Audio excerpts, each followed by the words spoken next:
Harold Meyerson has a piece. You've seen the numbers coming out of Pennsylvania. We know that the Department of Justice is looking into this. The ACLU has filed suit.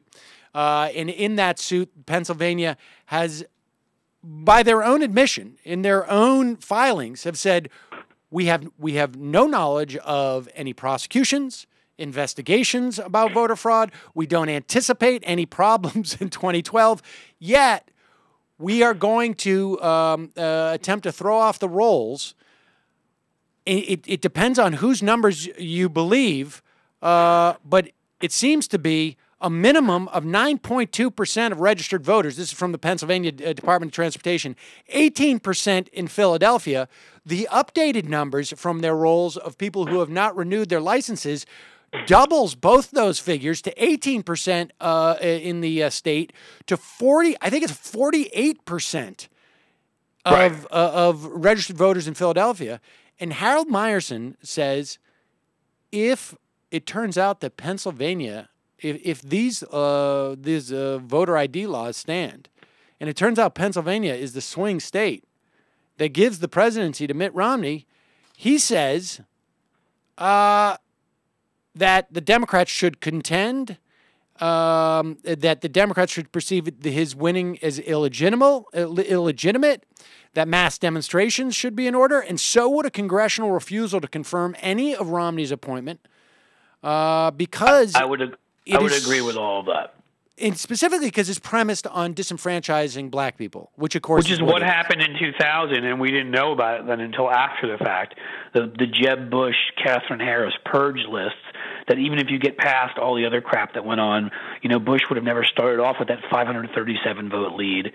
Had you hadn't had thousands upon thousands of African Americans purged from the voter roll. 15,000 people who should have been able to vote, who came from heavily Democratic and heavily minority districts, not allowed to vote. It wouldn't have been even close.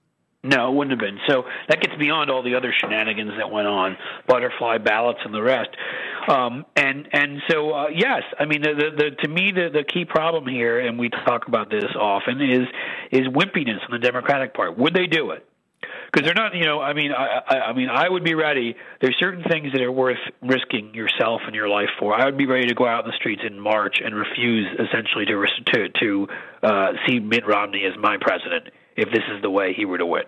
Yeah, but it's interesting to hear a guy like Harold Meyerson saying this. I mean, Harold Meyerson's not, he's writing this in the Washington Post. I mean, it's an interesting thing to see at this point.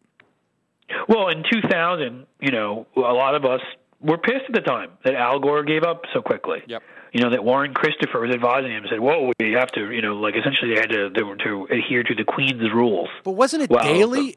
I thought it was Bill Daley who was the biggest. Daley too, at least in that movie, that recount movie. And again, it's a movie, so who knows? The worst portrayal. Daley didn't seem to fight hard, but the worst portrayal was of Warren Christopher, who felt that you had to conduct yourself like gentlemen. I'm not sure where this reporting is from, but I'm pretty sure that Daley had said to Gore at one point, "You got screwed." But look, black people get screwed all the time too, and they have to go on. So we need to move on.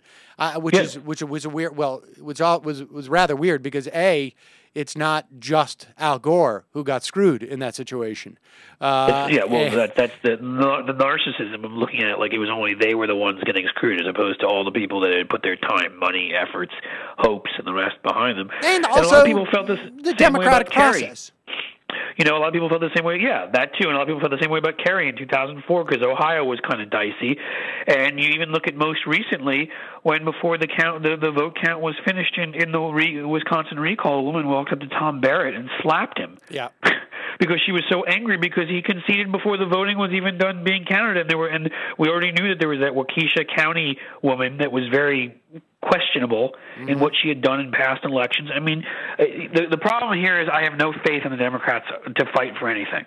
If I did, I would say, yes, because it is worth fighting for, because Pennsylvania is ridiculous. Pennsylvania, they keep calling it a swing state. It really hasn't been close.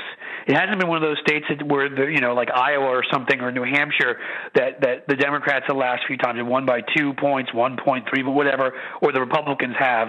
It's been a blowout. Pretty much. It's been high single digits to low double digits. And that's even in elections where Democrats lost. So it really shouldn't be as close as they're making it out to be, unless there were the kind of landslide where Obama was going to lose anyhow, and it wouldn't really matter. Right. And what they're doing is, and I have had this conversation with you before, it's very obvious to me what they're doing because I lived in Philadelphia, and Philadelphia is a city that is a lot like New York, that has very good public transportation and has a lot of college kids who come in and from out of state to go to schools like Penn and Temple and Drexel and whatever, and the parking isn't great. So you don't really need a car. So there are a lot of people there that you can register to vote there. I did when I was in college in Philly. I voted. First time I voted a presidential candidate was for Bill Clinton in '92. So you can vote there. So a lot of what they're trying to do is, in a lot of cases, is say, well, you don't have a driver's license. Too bad.